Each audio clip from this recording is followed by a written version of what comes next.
Und jetzt wieder eine neue Folge vom Schnarchboot mit Kuno Trinkmann, Hank dem Steward, Curry dem Barkeeper, Alice von Habenicht, Madeleika, Ramsi, Schwester Welle, Tina Trinkmann, Antje Eisberg, Captain Iceberg.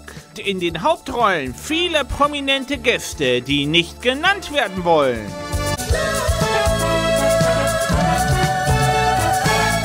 Heute ein Date mit Kuno. So, jetzt bin ich fast fertig. Jetzt stelle ich mich unter die Dusche und anschließend hole ich den Champagner aus der Kühlung und dann kann mein erstes Date nach 12 Jahren beginnen.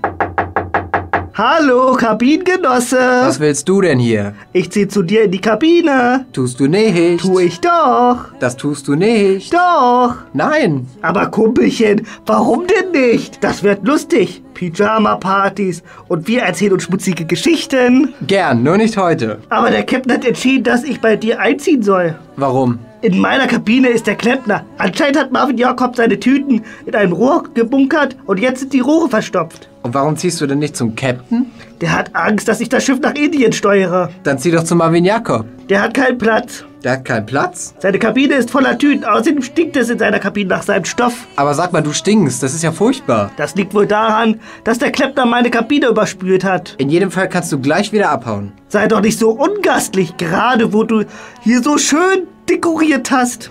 Dekoriert, aber nicht für dich. Sag nicht, dass du jetzt ein Date hast. Stell dir vor, so etwas habe ich auch einmal. Schade, dass es mit deinem Date nichts wird. Ach, warum nicht? Zum einen bin ich jetzt da, zum anderen hat dich der Captain an der Thema am Bikini-Deck eingeteilt. So ein Mist, ich gehe ins Wasser.